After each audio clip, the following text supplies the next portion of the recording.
Hello बच्चों, let's read the following question. The question says, match the following columns. So column 1, A, tiny air sacs in the lungs. B, gas diffusion between alveoli and blood in lungs. C, gas exchange between environment and lungs. Option D, molecule specialized for oxygen transport. Column 2 is 1, internal respiration, 2, hemoglobin, 3, alveoli, 4, external respiration. So option A is A3, B1, C4, D2. Option B is A4, B3, C2, D1. Option C is A1, B2, C3, D4.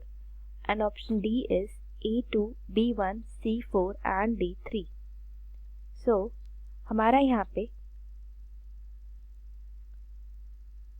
जो की concept है वो है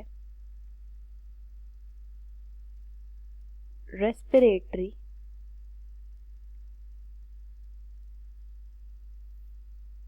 system.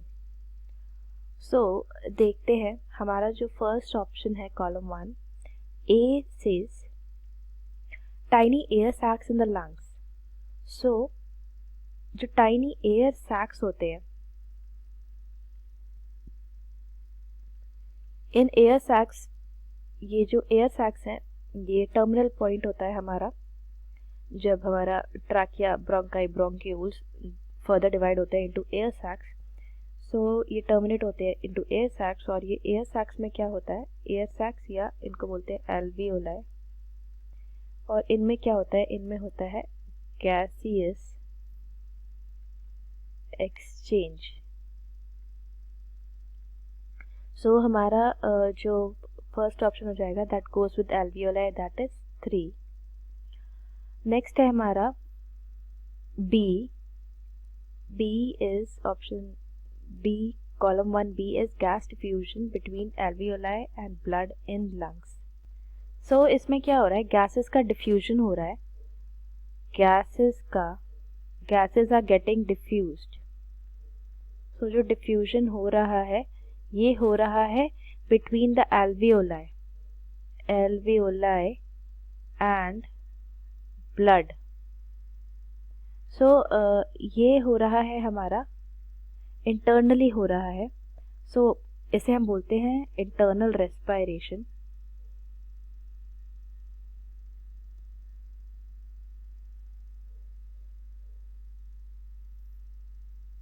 इसको internal respiration बोलते हैं जब हमारा गैसेस एक्सचेंज होता है, मेनली CO2 और ऑक्सीजन का, between blood and the cells. तो सेल्स हमारे हो गए हैं यहाँ पे एल्वियोलाई, तो एयर सैक्स होते हैं यहाँ पे, they are the site of gases exchange, और इसको बोलते हैं internal respiration.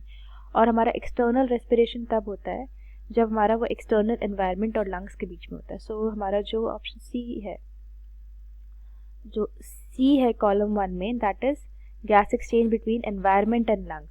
So when it is between environment and lungs, so वो होता है हमारा एक्सटर्नल रेस्पिरेशन। सो हमारा जो बी हो जाएगा, बी के साथ will go 3। So B is internal respiration, B1, B will go with 1, and C, that is will go with external respiration, that is 4. So next है हमारा molecule specialized for oxygen transport. So the molecule that is specialized for oxygen transport is hemoglobin. So hemoglobin जो है, so hemoglobin, it is an iron containing oxygen transport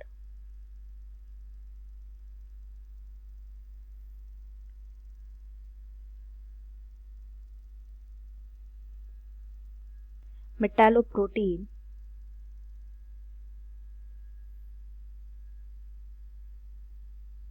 so haemoglobin का काम क्या होता है, ये बाइंड करता है ऑक्सीजन के साथ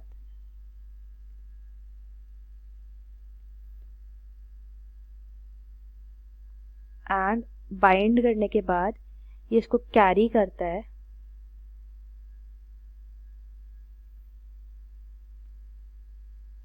to various organs and tissues.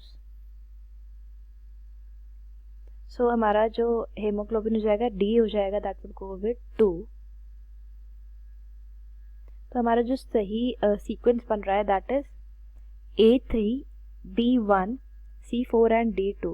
So the correct answer to this question is option A. I hope you understood it well. All the best.